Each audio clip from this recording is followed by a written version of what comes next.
साहब आज का दिन तो बहुत ही सूखा गया। सुबह से ना कोई चालान ना कोई सेटलमेंट, जेब एकदम ठंडी पड़ी है। अरे यादव सबर रख। शेर जब शिकार पे निकलता है तो कभी खाली हाथ नहीं लौटता। आज मेरा बायां हाथ फड़क रहा है साहब। तो फिर इस सुनसान रोड पे ही क्यों ना जाल बिछाया जाए, ये जो आगे वाला मोड़ है। चलो आज इसी सड़क को अपना एटीएम बनाते हैं। रमेश, गाड़ी आगे पेड़ के नीचे लगा। आज असली चेकिंग होगी। कोई भी बिना चढ़ावे के नहीं जाना चाहिए। कागज बाद में देखेंगे, पहले चेहरा देखेंगे कि कौन कितना दे सकता है। अरे चल आगे बढ़ काका, पास क्या धरा है जो हम लेंगे। रास्ता खाली कर। साहब लग रहा है आज किस्मत साथ नहीं दे रही, कोई मुर्गा दिख ही नहीं रहा। साहब शिकार आ गया।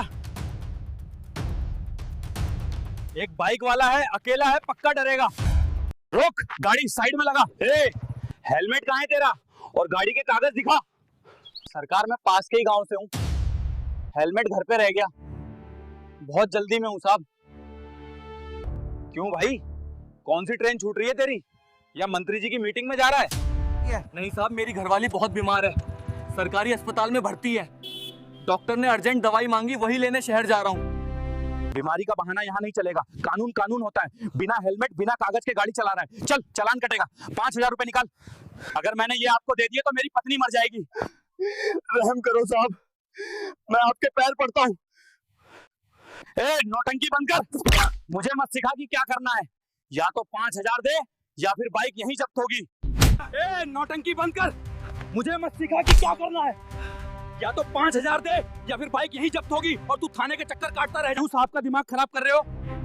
जो है दे, दिला के मामला रफा दफा करो। साहब ये 1,500 रुपए हैं, बस इतना ही है मेरे पास। दवाई भी लेनी है, सिर्फ 1,500 रुपए। चल ठीक है, आज मेरा मूड ठीक है इसलिए छोड़ रहा हूँ। जा भाग यहाँ से, और अगली बार बिना हेलमेट दिखा तो खाल उधेड़ दूंगा। सर हम बेस कैंप पहुंचने में कितना लेट हैं? ट्रैफिक की वजह से हम करीब 1 घंटा पीछे चल रहे हैं। अगर हाईवे पे जाम नहीं मिला तो शाम 6 बजे तक पहुंच जाएंगे। गुड। कोशिश करो कि अंधेरा होने से पहले हम घाटी पार कर लें। वो इलाका थोड़ा संवेदनशील है। लगता है आगे कुछ गड़बड़ है सर।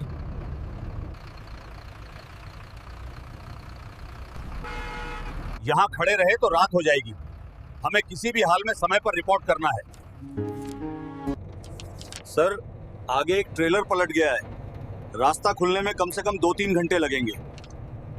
विक्रम नक्शे के मुताबिक यहाँ से एक लिंक रोड कटती है, ये गांव के बीच से होके जाती है। सर रास्ता थोड़ा खराब दिख रहा है।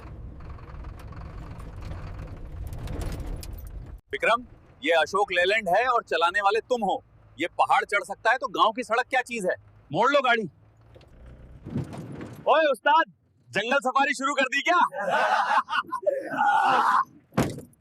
बाजी हाईवे जाम है, कर्नल साहब का ऑर्डर है, शॉर्टकट ले रहे हैं। थोड़ा बम्पर राइड के लिए तैयार हो जाओ। अब आया ना असली मजा। खींच के ले उस्ताद।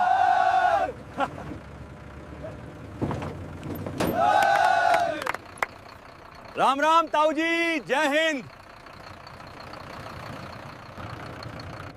सर सड़क थोड़ी संकरी हो रही है और आगे सन्नाटा भी बहुत है। नक्शे के मुताबिक 3 किलोमीटर और है, फिर वापस मेन रोड आ जाएगी। सर आगे पुलिस चेकिंग है। हाँ लोकल पुलिस लग रही है, शायद रूटीन चेकिंग होगी। विक्रम रफ्तार कम करो। साहब आवाज सुन रहे हो? कोई भारी गाड़ी आ रही है, ट्रक लग रहा है। अरे वाह, ट्रक है, मालवाहक होगा। ओवरलोडिंग का डर दिखाकर मोटा पैसा वसूलेंगे। आज तो लॉटरी लग गई। साहब रंग देख रहे हो, ये तो फौजी ट्रक लग रहा है। फौजी हो या मौजी, मेरी सड़क पे चल रहा है तो टैक्स तो देना पड़ेगा। रोक इसे, आज देखते हैं किसमें कितना दम है।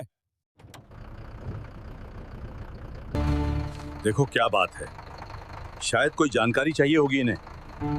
बहस मत करना। जय हिंद सर। क्या बात है, आपने रोका? नायक विक्रम, कागज दिखा, लाइसेंस, परमिट, पॉल्यूशन और रूट का नक्शा। सर, ये आर्मी का ट्रक है, हम आधिकारिक ड्यूटी पर हैं और बेस कैंप जा रहे हैं। हमारे पास रक्षा मंत्रालय के आदेश हैं। जुबान लड़ाता है, तू मुझे कानून सिखाएगा? वाह, कागज दिखा वरना गाड़ी सीज कर दूंगा। मिस्टर साहब, मैं कर्नल राघवेंद्र प्रताप सिंह हूँ। अगर कोई समस्या है तो आप मुझसे बात कीजिए। जवान के साथ धक्का मुक्की करना आपको शोभा नहीं देता। देखो कर्नल साहब, तुम्हारी ये फेकड़ी छावनी में चलती होगी, ये मेरा इलाका है। यहाँ मेरी मर्जी के बिना परिंदा भी पर नहीं मारता। हम नेशनल हाईवे पर जाम होने के कारण इस रास्ते से आए हैं। ये पब्लिक रोड है, किसी की निजी जागीर नहीं। हमें जाने दीजिए, हमें देर हो रही है। जाने दूं? इतनी आसानी से? तुमने नियम तोड़ा है, जुर्माना तो भरना पड़ेगा। 50,000 रुपए नकद अभी भी। कैसा जुर्माना? मैं एक पैसा नहीं दूंगा। आप अपनी सीमा लांघ रहे हैं। इंस्पेक्टर, हम देश की रक्षा करते हैं, आप हमसे ही वसूली कर रहे हैं। की रक्षा? तुम आर्मी वाले करते क्या हो? बस मुफ्त की रोटियां तोड़ते हो, कैंटीन की सस्ती शराब पीते हो। असली काम तो हम पुलिस वाले करते हैं। तुमने अभी अभी उन शहीदों का अपमान किया है जिन्होंने तुम्हारे और तुम्हारे परिवार की सुरक्षा के लिए अपनी जान दी है। तुम्हें शर्म आनी चाहिए। तभी ट्रक के पीछे से 10 जवान हथियारों के साथ उतरते हैं। सभी अनुशासित तरीके से लाइन में खड़े हो जाते हैं। उनके हाथों में AK-47 राइफलें हैं। एक पल में पूरा माहौल बदल जाता है। हवलदार गुरबचन सिंह, एक 6 फुट 4 इंच का सिख जवान, आगे बढ़ता है। उसकी आंखों में गुस्सा है। गुरबचन अपनी राइफल कंधे पर रखते हुए जोरावर के बिल्कुल पास आता है। जोरावर की पकड़ ढीली पड़ जाती है। कर्नल राघवेंद्र शांति से जोरावर का हाथ अपने कॉलर से हटाते हैं। फिर वे पीछे हटते हैं और अपनी वर्दी ठीक करते हैं। जोरावर और सुरेश घबरा जाते हैं। उनके 2 सिपाही अपनी बंदूकें निकालने की कोशिश करते हैं। गुरबचन तुरंत अपनी राइफल उठाता है और सुरेश की तरफ तान देता है। बाकी जवान भी तैयार हो जाते हैं। सारा दृश्य सेकंडों में बदल जाता है। कर्नल राघवेंद्र ने हाथ उठाया और अपने जवानों को रुकने का इशारा किया। फिर वे धीरे से बोले। कर्नल राघवेंद्र कहते हैं कि तुम कह रहे थे कि हम 2 हैं और तुम 4। गणित थोड़ा कमजोर है तुम्हारा इंस्पेक्टर। हम 2 नहीं 12 हैं। गुरबचन आगे बढ़ता है और जोरावर के बिल्कुल सामने खड़ा हो जाता है। वह पंजाबी में बोलता है कि तू साढ़े कर्नल साहब नू हाथ लावेगा। जिस देश का नमक खाता है उसी की थाली में छेद करता है। बोल अब निकालूं तेरी हेकड़ी। जोरावर की टांगें कांप रही हैं। सुरेश और दोनों सिपाही डर से जम गए हैं। कर्नल राघवेंद्र गुरबचन के पास आते हैं और उसके कंधे पर हाथ रखते हैं। कर्नल कहते हैं कि नहीं गुरबचन, हम गुंडे नहीं हैं, हम भारतीय सेना हैं। हम निहत्तों पर हाथ नहीं उठाते। हमें गुंडों का तरीका नहीं अपनाना चाहिए। गुरबचन अनिच्छा से पीछे हटता है, लेकिन उसकी राइफल अभी भी तैयार है। बाकी जवान भी सतर्क खड़े हैं। जोरावर हिम्मत जुटाकर बोलता है कि तुम लोग ठीक नहीं कर रहे हो। तुमने पुलिस पे हथियार ताना है, ये बगावत है। मैं तुम सबको जेल में सड़ा दूंगा। कर्नल राघवेंद्र ठंडे स्वर में जवाब देते हैं कि तेरी पहुंच तेरी नाक से आगे नहीं है दारोगा। जिसे बुलाना है बुला, एसपी को बुला, DIG को बुला या मंत्री को बुला। आज फैसला यहीं सड़क पर होगा। जोरावर कांपते हाथों से अपना मोबाइल निकालता है। वह SP अमरदीप कौशिक का नंबर मिलाता है। फोन लगते ही वह चीखने लगता है। जोरावर कहता है, हेलो सर। सर जल्दी आ जाइए, यहां अनर्थ हो गया है। आर्मी वालों ने मुझे घेर लिया है। उन्होंने हम पर बंदूकें तान दी हैं। वो मुझे जान से मारने की धमकी दे रहे हैं सर। मेरे सिपाहियों को बंधक बना लिया है। ये लोग बागी हो गए हैं सर। जल्दी फोर्स लेकर आइए, वरना ये मुझे मार डालेंगे। फोन के दूसरी तरफ से आवाज आती है। SP कौशिक का स्वर गंभीर है। SP पूछते हैं क्या? आर्मी वालों ने। तुम कहां हो? जोरावर घबराते हुए बताता है, सर वो पुराने वाले लिंक रोड पे बरगद के पेड़ के पास। जल्दी आइए सर। SP कहते हैं, मैं बस 10 मिनट की दूरी पे हूं, पेट्रोलिंग पे ही था, मैं आ रहा हूं, तुम कुछ मत करना। सुना तुमने?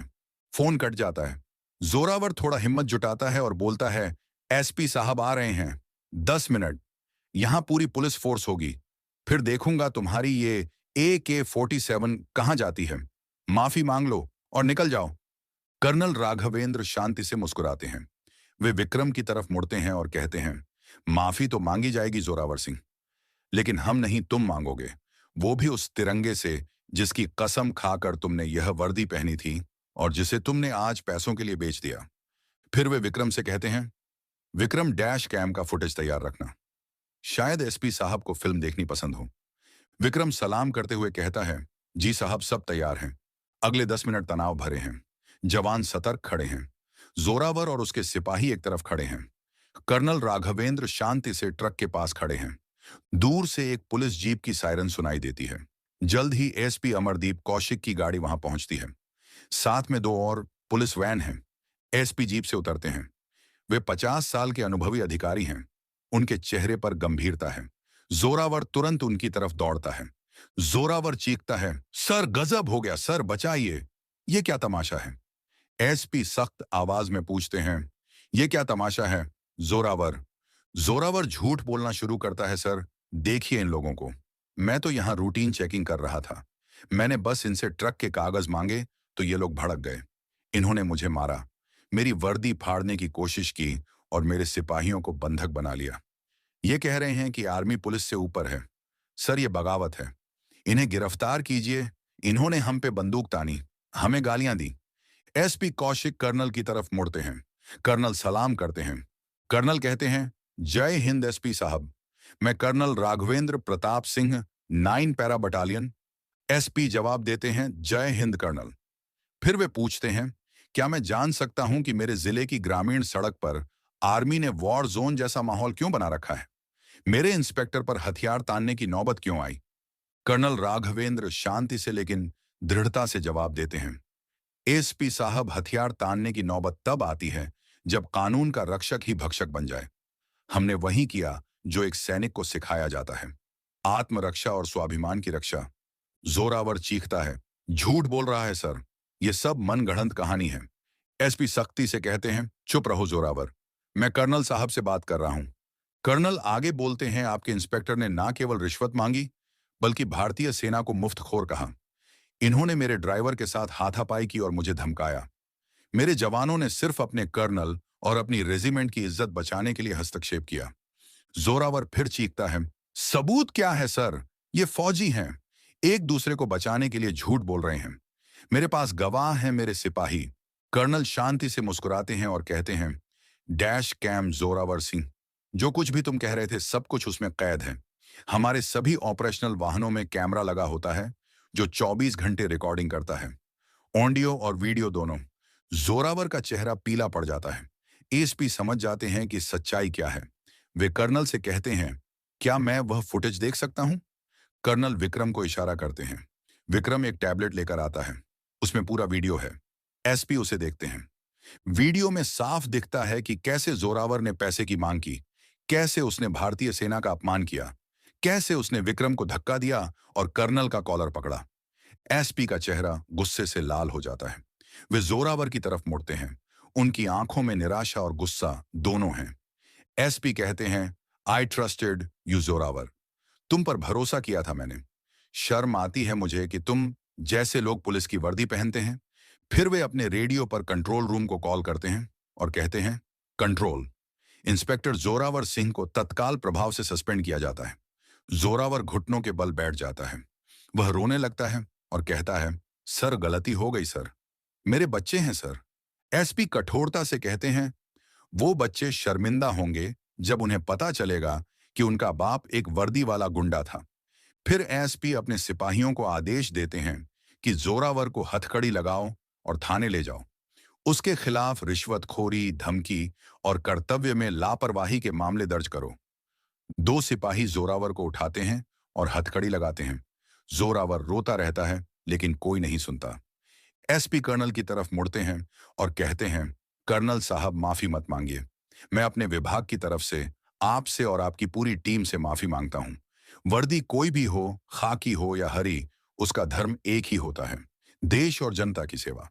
कर्नल राघवेंद्र सलाम करते हैं और कहते हैं, जय हिंद सर, हम समझते हैं हर विभाग में कुछ सड़े सेब होते हैं लेकिन पूरा पेड़ खराब नहीं होता। एसपी मुस्कुराते हैं और हाथ मिलाते हैं। फिर वे कहते हैं, इस रूट पे कल से एक ईमानदार टीम लगाओ। आज सुबह से जोरावर ने किस किस को लूटा है उसकी जांच करो। अगर किसी से गलत पैसे लिए गए हैं तो उन्हें वापस करो। पुलिस का भरोसा टूटना नहीं चाहिए। एसपी के सिपाही जोरावर को जीप में डालते हैं। जोरावर अभी भी रो रहा है। सुरेश और दोनों सिपाहियों से भी पूछताछ शुरू होती है। कर्नल अपने जवानों को आदेश देते हैं, सवारी तैयार करो, हमें अभी भी बेस कैंप पहुंचना है। जवान अपने हथियार संभालते हैं और ट्रक में चढ़ते हैं। विक्रम ड्राइवर सीट पर बैठता है। एसपी कर्नल से कहते हैं, आपकी यात्रा सुरक्षित रहे कर्नल साहब। और फिर से माफी। कर्नल मुस्कुराते हैं और कहते हैं, कोई बात नहीं एसपी साहब, हम सब एक ही देश की सेवा कर रहे हैं, बस तरीके अलग हैं। ट्रक स्टार्ट होता है, जवान खिड़की से हाथ हिलाते हैं, एसपी और उनके सिपाही सलाम करते हैं। जैसे ही ट्रक आगे बढ़ता है, गुरबचन पीछे से कहता है, सर आज तो असली एक्शन हो गया, पहली बार किसी दारोगा की इतनी धुलाई देखी। सभी जवान हंसते हैं, कर्नल भी मुस्कुराते हैं, लेकिन फिर गंभीर हो जाते हैं। कर्नल कहते हैं, हंसी की बात नहीं है गुरबचन, आज हमने एक भ्रष्ट अधिकारी का सामना किया, लेकिन याद रखो, हमने हिंसा नहीं की, हमने सिर्फ अपने स्वाभिमान की रक्षा की और हमने कानून का सम्मान किया। हमने सबूत दिखाए। अगर वो डैश कैम फुटेज नहीं होता तो आज हम मुसीबत में फंस सकते थे। विक्रम कहता है, सर आपने सही किया, हम सैनिक हैं, गुंडे नहीं। कर्नल गर्व से कहते हैं, बिल्कुल विक्रम, हम भारतीय सेना हैं। हमारी ताकत हमारे हथियारों में नहीं, हमारे चरित्र में है, हमारे अनुशासन में है, हमारे मूल्यों में है। ट्रक आगे बढ़ता जाता है, सूरज ढलने लगता है, दूर पहाड़ियों की चोटियां सुनहरी रोशनी में नहाई हुई हैं। जवान आपस में बात करते हैं, कोई गाना गुनगुनाता है, कोई अपने घर की बात करता है। कर्नल राघवेंद्र खिड़की से बाहर देखते हैं। उन्हें अपने 25 साल के करियर की याद आती है। कितनी लड़ाइयां लड़ी, कितने मिशन पूरे किए, कितने साथी शहीद हुए। लेकिन आज की घटना अलग थी। आज उन्होंने दुश्मन से नहीं, बल्कि अपने ही देश के एक भ्रष्ट अधिकारी से लड़ाई लड़ी और जीत भी गई। उन्हें गर्व महसूस होता है, गर्व अपने जवानों पर, गर्व अपनी वर्दी पर, गर्व अपने देश पर। ट्रक मुख्य हाईवे पर वापस आ जाता है, जाम क्लियर हो चुका है, अब सफर आसान है। विक्रम पूछता है, सर हम समय पर पहुंच जाएंगे? कर्नल देखते हैं और कहते हैं, हाँ विक्रम, थोड़ी देर हुई है, लेकिन हम पहुंच जाएंगे, और इस देरी की एक अच्छी वजह थी। विक्रम मुस्कुराता है और कहता है, जी सर, आज का दिन यादगार रहेगा। रात होने लगती है, ट्रक की हेडलाइट्स जलती हैं, सड़क पर रोशनी फैलती है, जवानों की आवाजें धीमी हो जाती हैं, कुछ सो जाते हैं। कर्नल भी आंखें बंद करते हैं, लेकिन नींद नहीं आती। वे सोचते हैं कि जोरावर जैसे कितने लोग होंगे जो वर्दी पहनकर भ्रष्टाचार करते हैं। लेकिन फिर वे सोचते हैं कि एसपी कौशिक जैसे भी तो हैं जो ईमानदार हैं, जो सच के साथ खड़े होते हैं। यही सोचते हुए उन्हें नींद आ जाती है। दृश्य 5, वापसी 15 दिन बाद। 15 दिन बीत जाते हैं। कर्नल राघवेंद्र अपने बेस कैंप में हैं। एक दिन उन्हें एक लिफाफा मिलता है। वह एसपी अमरदीप कौशिक की तरफ से है। कर्नल लिफाफा खोलते हैं। अंदर एक पत्र है। पत्र में लिखा है, आदरणीय कर्नल राघवेंद्र प्रताप सिंह जी, जय हिंद। मैं आपको सूचित करना चाहता हूं कि इंस्पेक्टर जोरावर सिंह के खिलाफ विभागीय जांच पूरी हो चुकी है। उसे पद से बर्खास्त कर दिया गया है और उसके खिलाफ आपराधिक मामला दर्ज किया गया है। जांच में पता चला कि पिछले 5 सालों में उसने लाखों रुपए की अवैध वसूली की है। हमने उसके बैंक खातों को फ्रीज कर दिया है। साथ ही उस दिन जिस युवक से उसने 1500 रुपए लिए थे, हमने उसे ढूंढ लिया है। हमने उसे पैसे वापस किए हैं और उसकी पत्नी के इलाज में भी मदद की है। मैं आपका और आपकी पूरी टीम का आभारी हूं। आपने हमें याद दिलाया कि वर्दी का मतलब क्या होता है। सादर, एसपी अमरदीप कौशिक। कर्नल पत्र पढ़कर मुस्कुराते हैं। वे सोचते हैं कि न्याय हो गया। वे पत्र को अपनी डायरी में रख लेते हैं। फिर वे बाहर निकलते हैं। बाहर उनके जवान परेड कर रहे हैं। उनकी आवाजें गूंज रही हैं। देशभक्ति के गीत बज रहे हैं। कर्नल खड़े होकर अपने जवानों को देखते हैं। उन्हें गर्व होता है। वे सोचते हैं कि यही हैं असली भारत के रक्षक। ये जवान जो बॉर्डर पर खड़े होते हैं, जो अपने परिवारों से दूर रहते हैं, जो देश के लिए अपनी जान दे देते हैं, और साथ ही एसपी कौशिक जैसे ईमानदार अधिकारी भी हैं जो अंदरूनी दुश्मनों से लड़ते हैं। कर्नल मन ही मन एक प्रतिज्ञा करते हैं। वे कहते हैं कि जब तक मैं जिंदा हूं, मैं इस वर्दी का सम्मान करूंगा, मैं अपने देश की सेवा करूंगा और मैं कभी भी भ्रष्टाचार के सामने नहीं झुकूंगा। सूरज की किरणें उनकी वर्दी पर पड़ती हैं। उनके कंधों पर लगे बैज चमकते हैं। उनके सीने पर लगे मेडल गर्व से झूलते हैं। वे सलाम करते हैं। सभी जवान जवाब में सलाम करते हैं और फिर सब अपने अपने काम में लग जाते हैं।